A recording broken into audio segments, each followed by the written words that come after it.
exhausted. This passion is never exhausted. And you cannot stop it. Nah, you cannot stop it.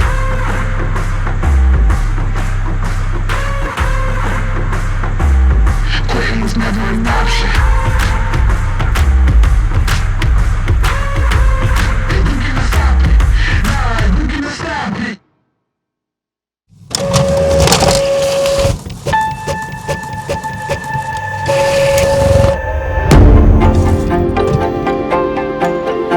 Hey everyone, it's Billy Carson, aka Forbidden Knowledge. I'm here with David Mersky, the CEO of Sabonic. We have an amazing conversation today. It's going to be one for the ages. We're going to dive deep into all different types of topics dealing from business to psychedelics and ancient civilizations. How you doing, David? Really great. Good, it's great man. to be here. Thanks for having me. Hey, I'm glad you made it down here, man. Thank you for coming on the podcast. Absolutely. Yeah. For the people who don't know who you are, let's, of course, give them a little bit of a background. Who you are, where you came from, and why you're here. Yeah. I'm a lawyer by trade, and I come to this space completely, from the unknown, like completely unanticipated. So it's interesting how life sets you on a path. Yeah. But I've been on this consciousness path now for a while, and I'm excited to develop this and consciousness exploration as I have been on my own psychedelic journey and plant medicines and learning how to explore consciousness and the alien phenomenon. Wow. And so it's just been a wild trip. Wow, amazing. What's so great to see is that for me, this last decade, the amount of people that are now opening up to alternative information, opening up to alternative realities, looking into ancient healing modalities, and not afraid to talk about things like ancient civilizations being high tech, psychedelics, and aliens. Right. Yeah. It's such an interesting space to be in. And I feel like I've just been called, to get onto this path. Yeah. And it's been just great as a learning experience.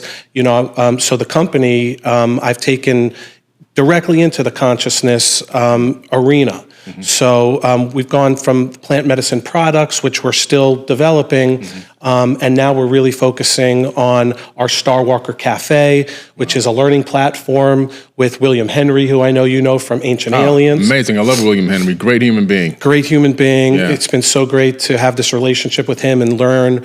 And I know you do Egypt, and he does all these tours. So I can't wait. I haven't been to Egypt, so I'm really looking to go. Nice. Hopefully, like in the fall. And it's because I've had these Egyptian experiences in my own plant medicine journeys. Wow. So the question is really interesting as to why do people continually have Egypt come up in these experiences, and what role does Egypt play?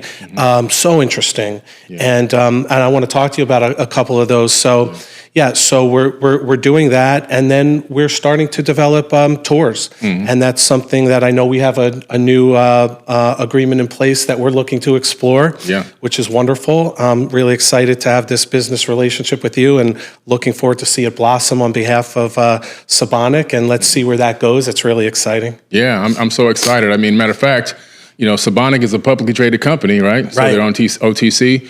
And the symbol is SNNC. That's it. And I'm a shareholder myself. Yep. All right. So it's really exciting. I think that the company is doing a lot of great things in consciousness and really engulfing themselves in this community in a great way. And I'm looking forward to seeing everything that Sabonic has to offer in the future. Yeah, absolutely. We're really looking forward to, we're really a first mover in this space. As a small public company, we're willing to take on risk that some larger companies aren't even looking at right now, or people in the travel industry. The wellness tourism space is exploding. I mean, estimated to be up to $2 trillion, within the next 5 to 10 years or less. And plant medicine journeys are going to comprise a significant segment of that. So the Starwalker Cafe, where we're signing on members right now, is tapping into the core aliens audience from the show. Yeah. And we've identified about 5 million fans that are direct fans, and these are fans of the show and you. There's a lot of crossover there. And we estimate that maybe up to 20% of these people are interested in taking plant medicine journeys, having these type of experiences. So that's something that we can extend and get into. And really, there's no other company that's looking to do that at this point. So I think by the time that these start to come on and gain more popularity, we're already going to have a strong foothold. And I think the company is really excited to tap into your unbelievable platform and following and the reputation that you have in the space to be able to put this opportunity in front of people, to be able to take them to places all over the world, give them 5-star experiences. And, we're looking at Costa Rica now, we're looking at Mexico, where the plant medicine laws are lenient, and so where we can offer these experiences legally, very safely, but to the premium traveler. Yeah, of course. Glamping. It's the we want to go glamping, right? But it's a real great experience. I mean, the tours, of course, that I do myself. They're always 5-star. It's the only way to do them because you can do them on the cheap. I remember when I first started touring for myself, just to get knowledge, over 30 years ago. Right. On the cheap, right? And I think I first went to Mexico with $500 US. Wow. That's all I had, like literally for the whole time I was there. But I knew I had to go somewhere close, inexpensive, and still be able to see something ancient, right? But it was, looking back, it was like, you rough it out, obviously. But, this day and age, I mean, it's really about bringing someone to the full experience, giving them the luxury and the feeling of safety and security and cleanliness, along with great food that won't make you sick, and, of course, the full modality treatment and the knowledge. Yeah, so, based on your reputation, William's reputation for all these years, it's a great foundation to be able to extend that to plant medicine, because obviously it's a little bit of a risk or a little bit of a leap, and people are understandably curious, but kind of standoffish, maybe a little skeptical about the safety, especially those that haven't experienced that before. So to be able to say, look, you're in really good hands, the reputations of the people that you've already traveled with, and so this is like, you should have total confidence that these experiences can be offered in a totally safe and unbelievable way. And our goal really is to have the experience where when you leave, this is something that you look back on and will tell people is probably, maybe the best experience you've ever had, something that was really life-changing. Yeah, absolutely.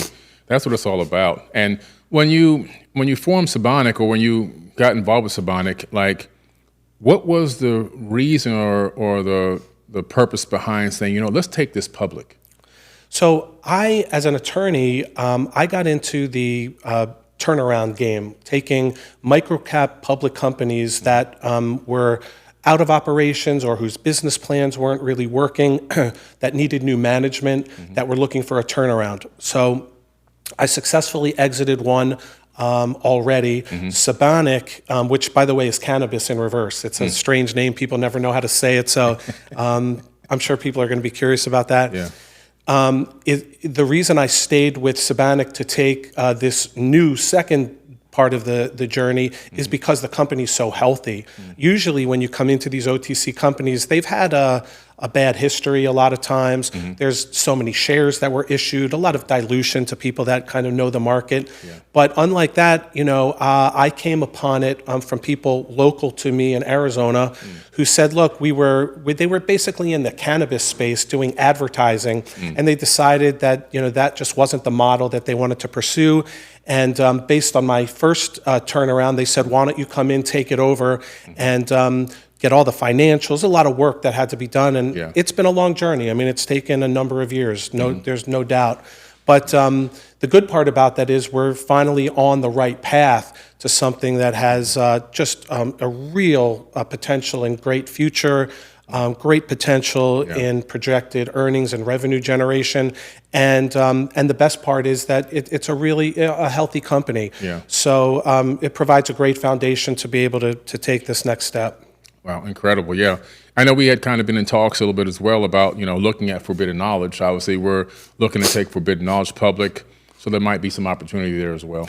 Yeah, so we're going to talk about that, and so I think the goal really is to we can go in a number of different directions, but I think Forbidden Knowledge will ultimately be on its own, which kind of like we refer to in the industry as a spin-off. Yeah. And so you're a shareholder now, which is great, which we appreciate the confidence. And obviously we've got potential business here that we're going to start getting into. Mm-hmm. And then that obviously will be great, hopefully for the Sabonic stock and for the company as we demonstrate, this new model that we get into together. Mm-hmm. And then that will set the framework for the spinoff where we can then put the deal together, do all the legal work, which obviously takes time. Yeah. But as we're doing this business, the public will get to see what we're doing. Mm-hmm. And by the time we get Forbidden Knowledge set up and ready to go, everybody will really know what's going on. They'll have the lay of the land. Mm-hmm. And so you kind of get a head start,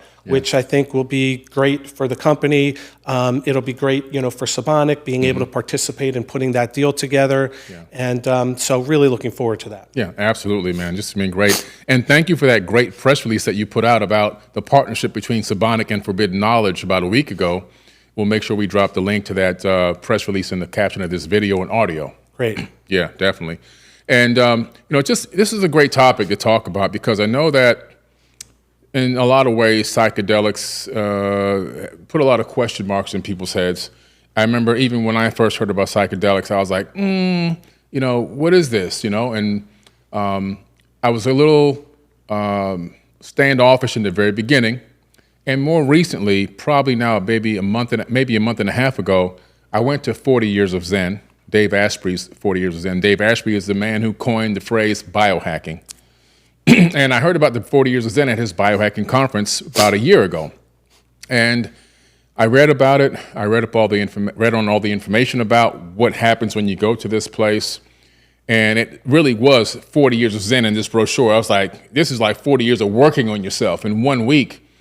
So I went, and I had the most amazing experience. It was a ketamine psychedelic experience, along with 4 to 5 hours per day of intense meditation, pre-thought meditation based on doing shadow work and trauma release work as well.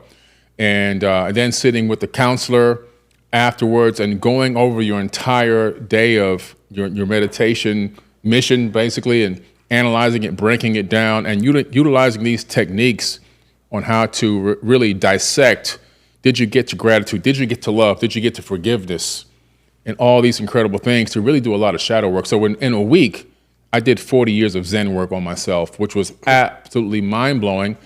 And I'll admit, 5 years ago, I would have never agreed to doing anything like that. But after having that experience, now I see the value in it. I see how it changed my life. I see how it gave me an energy and frequency shift and put me in a whole new light of understanding. And my brain is still in neurogenesis right now for the next 6 months, which is pretty powerful stuff. So I see the benefit now in this, where if somebody's utilizing it in the right way and then integrating it, it could be extremely beneficial versus, of course, some people may just want to abuse it, but that's not the way to do things. Yeah, I mean, people really need to understand these experiences are not recreational. No. They're for people that are looking to improve themselves, that are looking to take on the hard work, the shadow work, as you've just said. And what these elixirs do is offer people a perspective to be able to look at life, look at their experiences, look at pain and past traumas, and give them the ability to sort of step outside and look at it from a neutral perspective, and without the judgment, without the shame, and all of these negative emotions that we as humans really embody in everyday life in this 3D reality that we walk around in. And so it's amazing when you are able to confront these things and look at them and be able to say, I can make a new decision now. And it seems so easy when you have the benefit of the tools that they give you to be able to make changes. And that's what they do. People, I think it was Michael Pollan who was recently was talking about it, saying that like psychedelics kind of lay new snow, like sort of in the brain where they allow you to be able to just kind of ski new paths, if you will, without going into the same old grooves that we hone, just getting to this in everyday life and kind of getting into the rut and some of these old problems. So, but the reality is that it's people that are doing the work for themselves. It's not like magic. It's that if you're willing to go do the work, then these elixirs, these plant medicines will give you the ability to do that. But I always say, like you did great work, but it's not the medicine that did it. It allowed you, to make the choices, but you deserve all the credit for all the good that came out of that. So people should be proud. You should be proud of the work that you did, because it takes a lot of courage to go into these experiences. Again, like I'm not an anxious person, but I get anxiety sometimes too. It's very natural because when you enter these states of consciousness, it's very disturbing. It's completely different vibration. And so, that's why when we set up these experiences, we make sure that they're really properly guided, expertly, so that people can really get the best out of the experience and make permanent changes. Absolutely. Yeah, if you're dedicated to the work, to doing the work, when you're in these heightened states of consciousness is where you can get into the work. Like you say,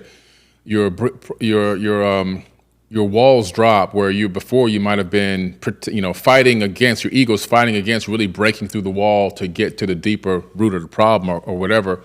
But once you get on these, it allows that to drop, and then you can actually ask questions. You're like, I say, show me what gratitude really looks like. Show me what love really looks and feels like in that state, and then it comes to you. And you really begin to understand what gratitude and love really actually is. Show me where I can, show me somebody. You think about somebody who did something wrong to you, right? And you show me, how can I reach a level of empathy for this person? And it will just somehow, in some weird kind of way you can't explain in words, give you that information or that knowledge, or allow you to perceive what it is within yourself. It's really a journey to inner space. Yeah. Because the whole time when I was on the psychedelic, I didn't know where my hands were. I didn't know where my body was, right? And I felt like I was going through dimensions and rooms and everything else with these elaborate motifs and designs, and everything was just moving and shifting. And I'm doing the work at the same time. It was just a really incredible experience. And then when I came out of it, it really opened my eyes up to a lot of things. It really gave me a lot of confirmation to a lot of the stuff that I speak on and talk about spiritually, metaphysically. It really connected a lot of dots, and it let me know I was already on the right path in terms of lecturing and speaking about it, but now I've also experienced it, and now I know for a fact it's real. Yeah. Yeah. So, people don't realize when you're in these altered states and higher states of consciousness, you feel like you're the same person, like you don't lose the sense of self. Yeah. It is surprising when you're kind of there that you have your full sense of faculties about you, but you realize that you're not attached to a body. Yeah. And I think it starts with the understanding that at the heart of things, we are soul beings, and we're having this physical experience, and it's a wonderful experience. So, I think the main lessons to take of it are that it's all about what you can bring from the experience back to your everyday life. It's about the integration and how we can improve life. There's nothing about escapism or trying to go there. Again, nothing recreational about it. It's kind of going somewhere to take lessons, learn lessons, and then bring them back and then integrate so we can improve ourselves, improve our lives, improve our work, and our relationships with our families and everyone around us. You mentioned love. I think if I had to sum up if there's one word that this is all about, the psychedelic experience, and even greater than that, just what is the purpose of life? It is love. Yeah. It sounds corny, right, and very cliche, but when you have that realization that love is really the only thing that's real. Yep. It is the only thing that actually is real. Yeah.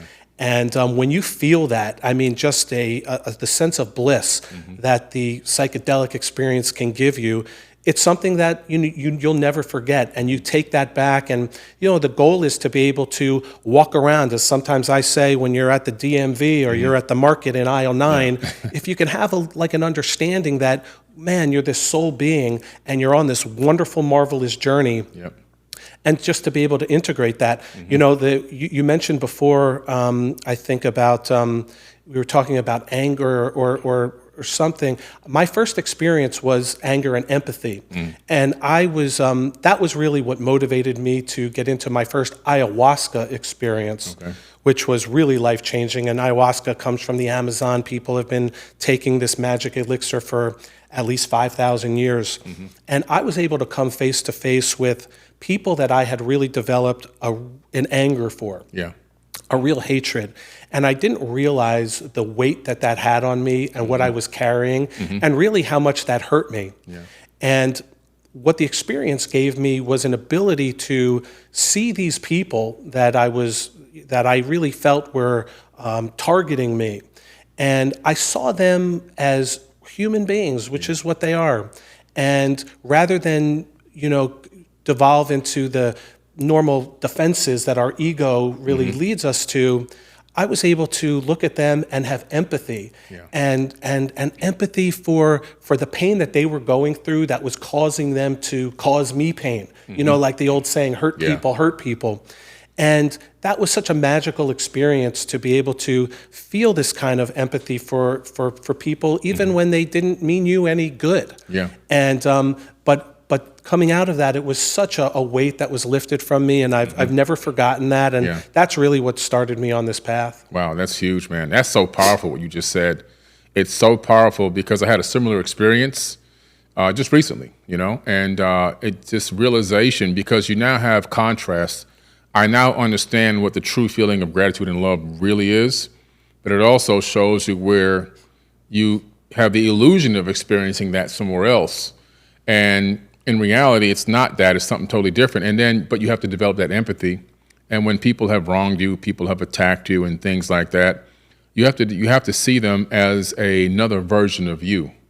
Because like the Mayans say in ancient texts, they call it Inlakek Alakin. It means I am another you. And so you have to begin to see yourself and other people and realize they're just a different frequency of you. They're still you, because there's only one. And to develop that empathy and realize that, unfortunately, the route and the path that they're on and that particular space and time is a teaching moment for them, but also a teaching moment for you as well.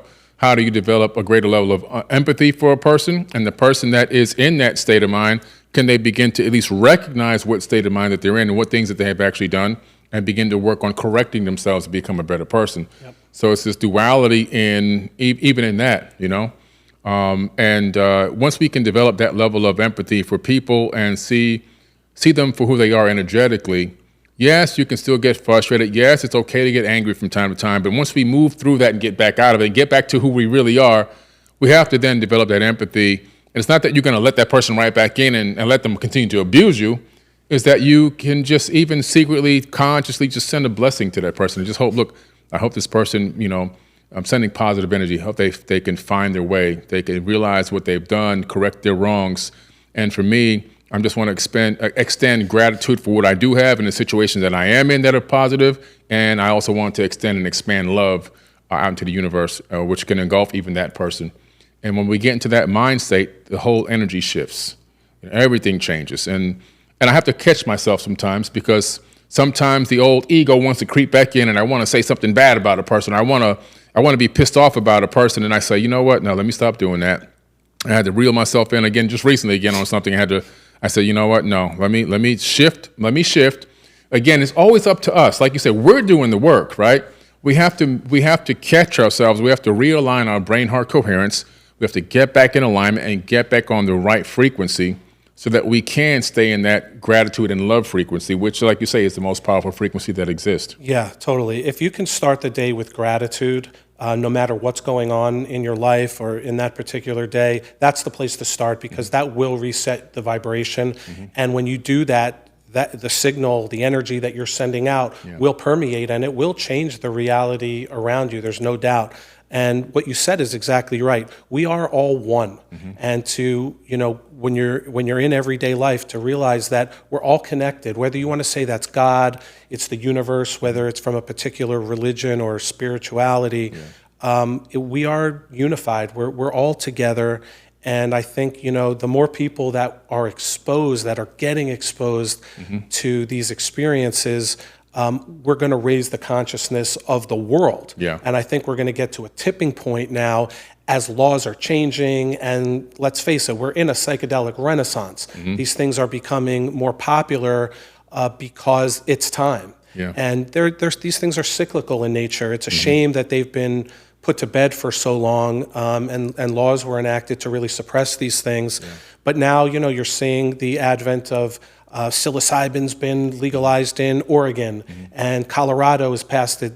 They're coming on this year, and Oregon's done thousands of psilocybin mushroom journeys with raving success. So this is going to kind of make its way. This is why Sabonic is getting into this space now, because we see that this is clearly the path that the medicines are taking. And they're going to make their way through the country, just like I think cannabis did, like over the last 10 plus years, where we're seeing great success that with safe experiences that are really improving people's lives. Absolutely.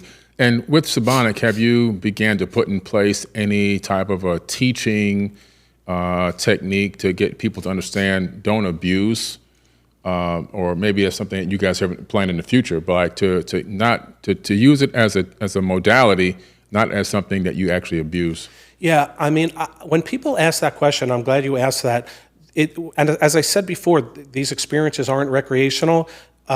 This is not something you really want to abuse. No. Like ketamine, as you referred to, that's kind of circulated, kind of like the party drug that's being used now. That could be abused. MDMA, which is really becoming very significant in helping people, law enforcement, military, people suffering from depression and PTSD. So those things can be abused.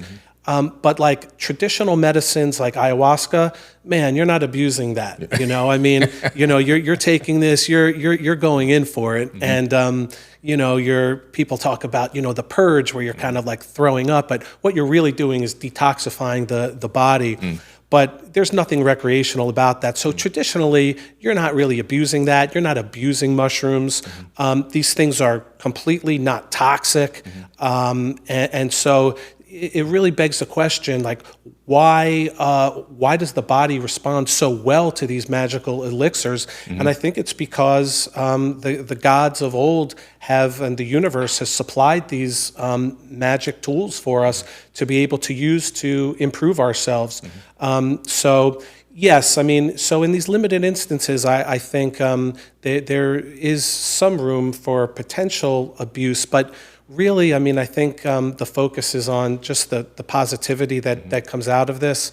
And so it's not really a concern that I've encountered. So we see that this goes back thousands and thousands of years, really ancient stuff. Yeah, and people don't realize that these things, and William just did a talk on this on Starwalker about the Last Supper and the bread and the wine, and talking about how these substances may very well been these magic elixir entheogens, these psychedelic substances, and people don't realize that they're really a significant part of the Judeo-Christian framework, like the religions that we come out of, and not to mention the earlier religions and Egypt. I want to tell you about one of these experiences. So I had a changa experience, which is a smoked ayahuasca version.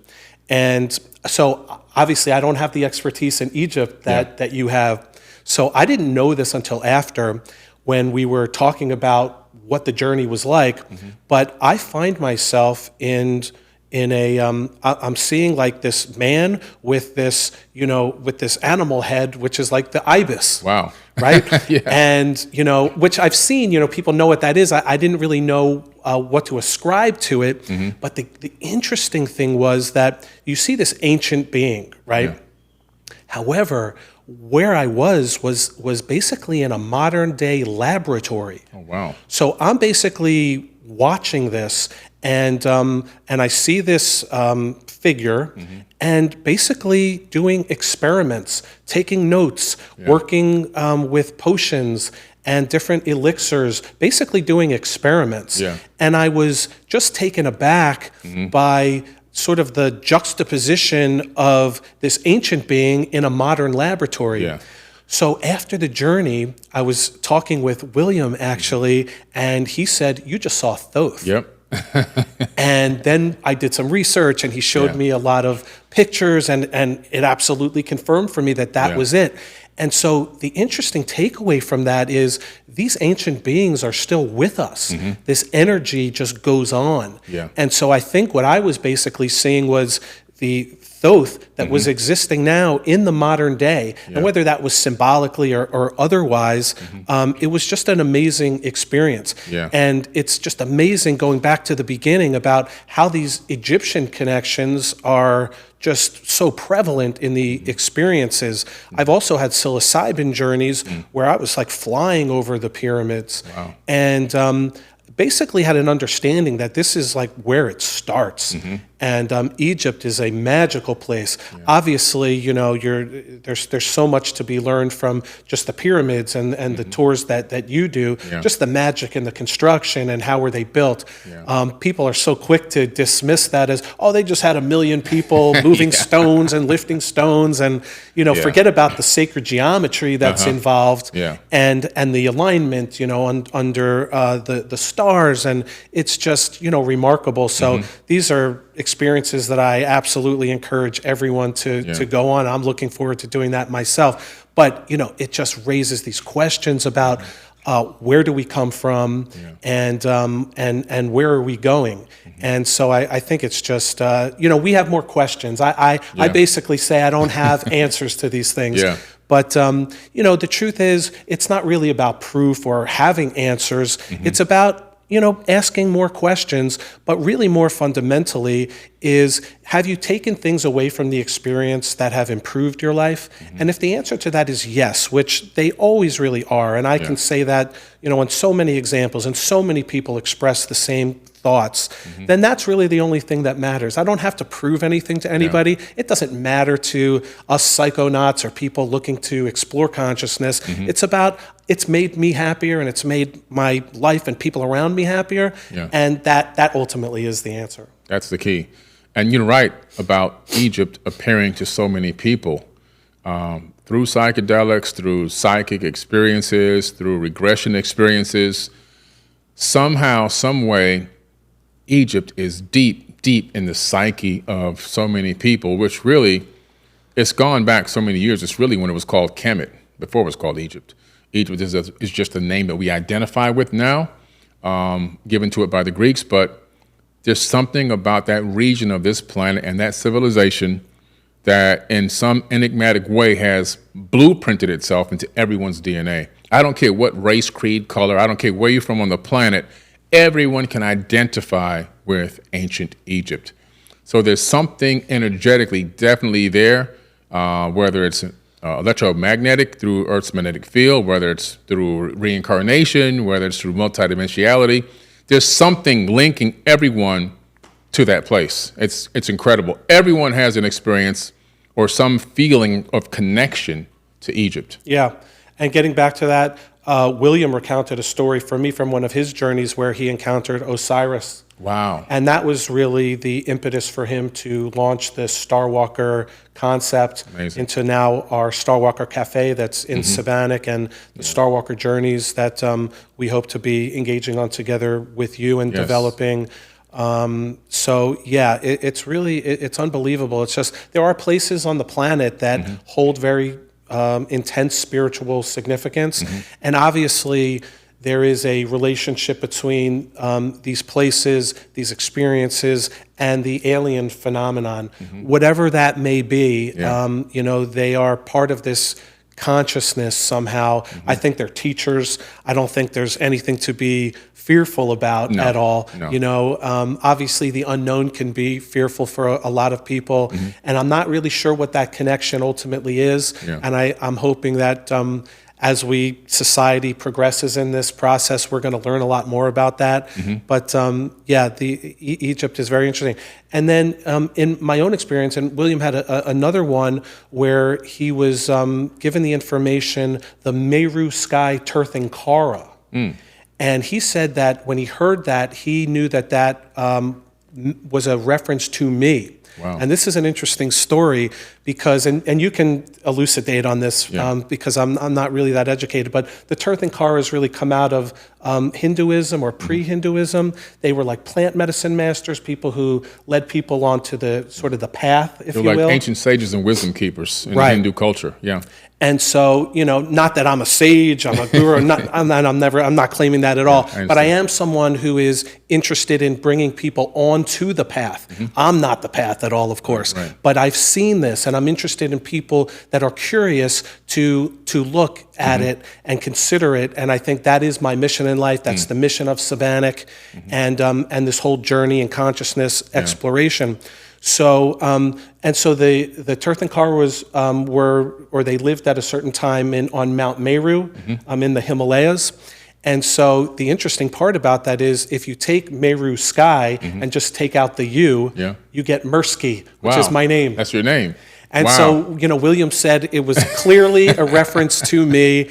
And so henceforth, that was the name of my new social media channel, the Meru Sky, where I'm basically telling my story, right? I'm not a social media person. I've never posted anything, but I felt a calling to start to get in front of the camera and talk to people about my experiences, basically to let people know this is what you can expect from different psychedelics. These are kind of the nuts and bolts of what these experiences can be like. And then the second part of it is, what have I taken from them, the lessons I've learned, and basically, again, how have I integrated these things to basically try and tell people that if you're curious, if you're a seeker, maybe you can learn something here, and I'm just putting out my experience to put forth some of the knowledge I have gained and let people consider that. Absolutely. And, you being an attorney, typically that's a person, for the most part, mainstream education, mainstream knowledge, mainstream wisdom. How in the world did you break through from that world into, say, I want to delve a little bit into this world now? Like, how did that happen? Yeah, it's a great question, and it wasn't with a plan at all. The law, I was a litigator, did commercial litigation, did some trial work, I was in court, and I knew, early on that really wasn't my calling.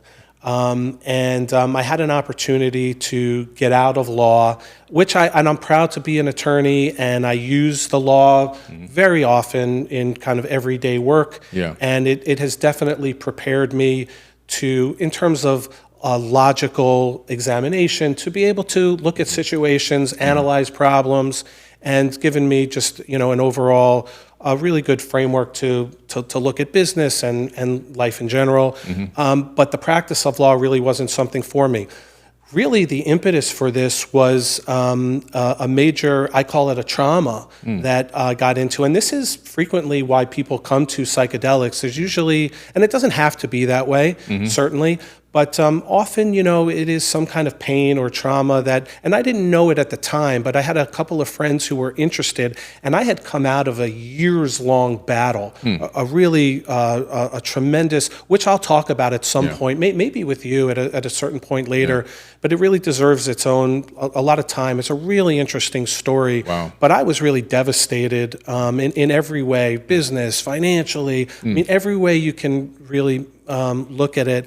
And it was right when that really ended, after 6+ years, that a friends had approached me and said, have you heard of this thing called ayahuasca? And I said, no. And when we got to look at it, that ultimately formed the basis for that experience.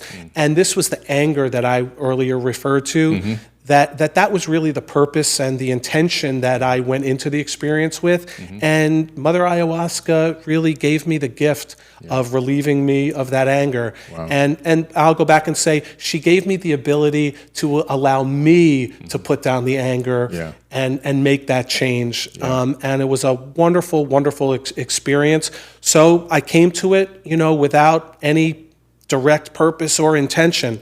And sometimes life puts things in front of you that, you don't expect. Yeah. And because I never did a psychedelic substance in my life. The first psychedelic I ever did was ayahuasca. Wow. So I don't really drink alcohol. So, I'm not someone who really consumed drugs or anything really before that. And I don't like to refer to these as drugs. They are compounds and they are considered drugs, under the law. Yeah. But they are magical elixirs and just unbelievable plant medicines.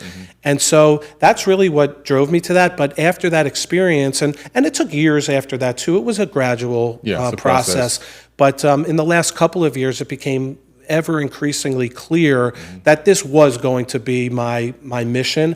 And I wake up every day now with an unbelievable purpose and excitement to be able to pursue consciousness and to bring it to people. And this is the path that we're on, and I really look forward to doing this together with you. This is incredible, man, because you're talking about, first of all, finding your passion.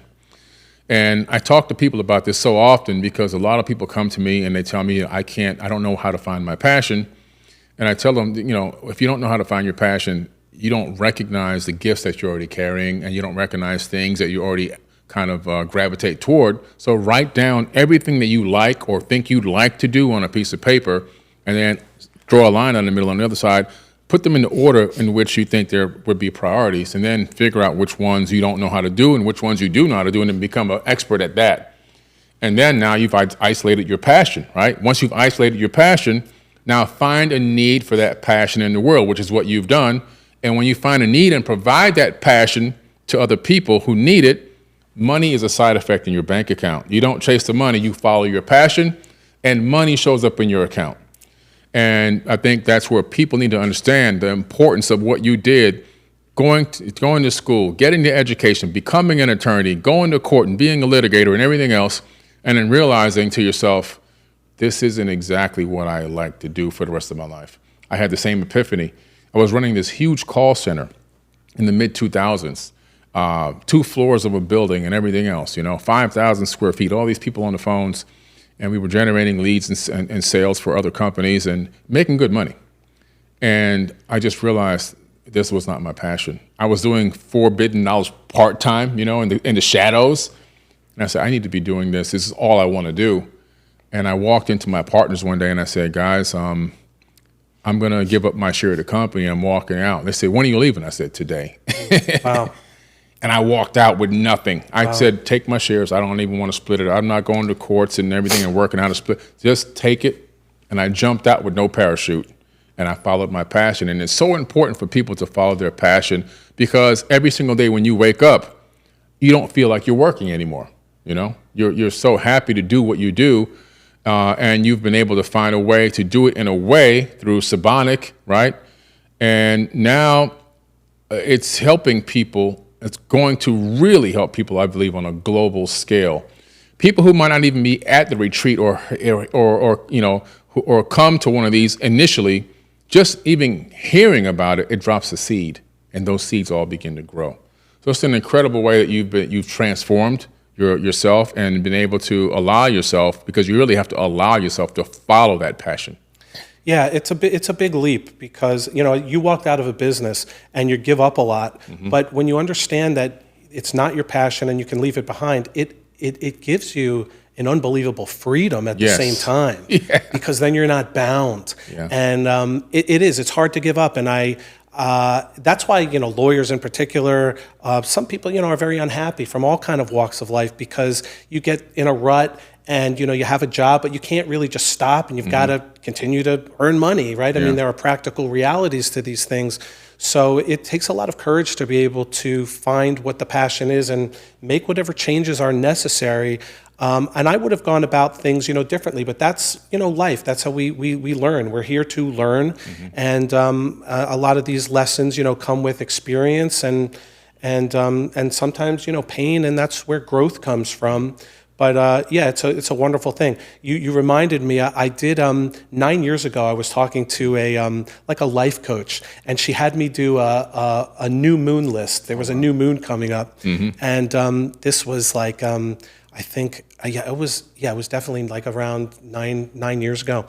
And I wrote down that I wanted to talk to people. I wanted to be a commentator. Wow. And I was envisioning getting on podcasts. Never had I done that in my life or had any path to do that. Yeah. And I put that list away up in my closet somewhere, and I had thought about it from time to time, and a couple of years would go by and I would think about it, and a few more years would go by, and then one time, it was just last October, and I said, you know what, let me go find that list and let me look at it and let me see what has transpired on that list and what's come to pass. And for the first time in 9 years, I put my hands on it and my eyes on it, and I looked at it, and some of those things came to pass, a couple of things didn't. When I looked at, that I was a commentator, it really blew me away. And because I had just started my relationship with William, and now on this path, and getting onto podcasts and start to tell my story. And here's the craziest part about it. When I looked at the date, the date that I pulled that paper out was 9 years to the day that I wrote it. And I stood there frozen for 5 minutes because I don't believe that these things are coincidental. No. And so I think that was, these are how the angels, however you want to refer to, how the universe talks to you. They communicate in numbers and certain messages, and you have to be sensitive to that. And so, that really put me on this path to get in front of the camera. And of course, if I hadn't experienced all this pain and trauma, I wouldn't have had anything to talk about. So when I wrote this, I really didn't know, how this would really form up. So, you have to be grateful for the pain you've experienced. That's another lesson, because that's really given me a newfound opportunity, and I'm very grateful for that, and I wouldn't change a thing. Same here, man. The pain and the darkness that we go through allow us to rise back towards the light and seek the light, right? We wouldn't have any contrast if there was only light and no darkness whatsoever. I think everything would be kind of mundane, right? I'm not advocating suffering of any type, obviously, but what I am saying is that there's a purpose and a reason for it. And the ancients knew about it. They talked about yin and yang, dark and light, right? The underworld, and all these different things in the biblical text. It's the same thing. It's in all religious texts, really. It's this light and dark. Even in the biblical text, in Isaiah 47, God says, I created the evil and I created the good. Do what I say at the Lord. He's saying this dark and light permeates the universe. And so we're dealing with this dark and light, and for us to understand that it's going to become a part of us. In the Emerald Tablets of Thoth, the vision you had of the chemistry person doing experiments, it's ironic because he always does these chemistry experiments in the ancient text, which is crazy, right? He's always doing alchemy, which he did it in the land of Chem, and from ancient Kemet came alchemy and chemistry, and he was the teacher of both. And he always is depicted as being in like this laboratory setting, making these elixirs and things, which is your vision, which is wild. It's amazing. Right? But, just going back and just understanding that this wisdom and this understanding is just so ancient, man. And it's really just a blessing to understand the darkness and the light. And Thoth warned us in the Emerald Tablets about the dark brothers. He says that, know ye, O man, that the dark brothers are, they're going to come in, and basically what saying is they're going to interact with you. Don't be fooled by the darkness, but men will rise to the light and then fall back into the darkness, but then always again seeking back the light. He said, many of the worlds I've traveled on my journey, many of the races of men on their worlds, plumbing to the depths and rising to the heights, moving in times and realms of brightness. So it's this cycle, this ebb and flow of the universe, and we have to embrace it because it's real, It reminds me of I just recently finished the Kabbalion. Wow. And again, going back to Egypt, the Hermetics, and so everything is as above, so below, and there is this majestic balance between things, and so you can't have the light without the darkness. And so, I've gone through very difficult personal experiences, but that again provides the platform to be able to shine this newfound light and wisdom and gratitude for everything that I've learned. So that is the real purpose of life. It is everything is a balance. Absolutely. You have to have the balance, and you have to embrace it. and realize that when you're in your darkest time, that at some point it has to turn. That's what I always say. When something is so dark and I just can't understand, like, why am I in this? That's when I realize I have to shift. I have to shift my energy and my vibration. I have to realize that there's a lesson to be learned here, and what can I glean from this lesson? And the powerful thing, like you say, about the psychedelics, I was able to go back and tap into some of the darkest times in my past.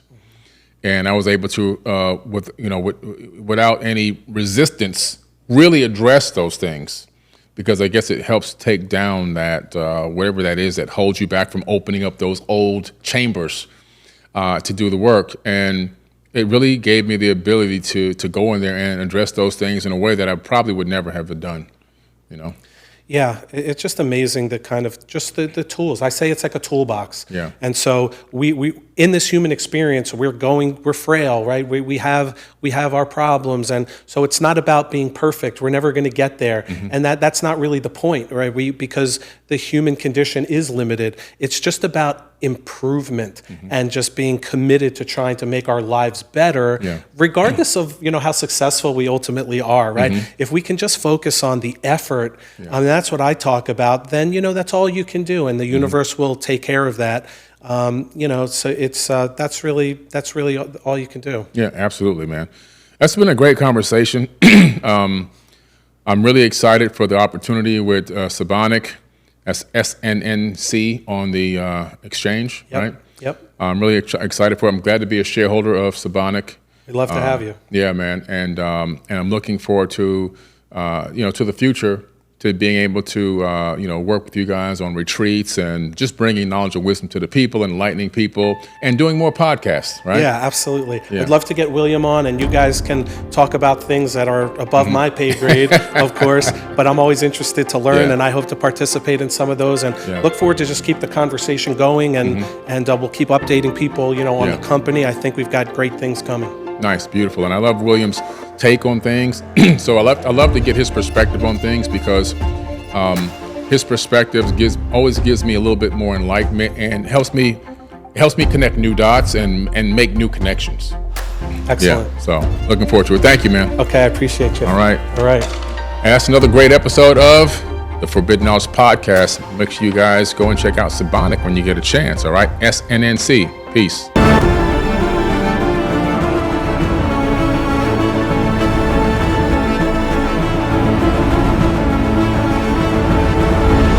Watch this video for free at www.4bk.tv, or download the app on your smartphone, Fire Stick app, Samsung TV, Roku, and other app providers. Join a conscious community that is helping awaken humanity to the forbidden knowledge and a path to a brighter future.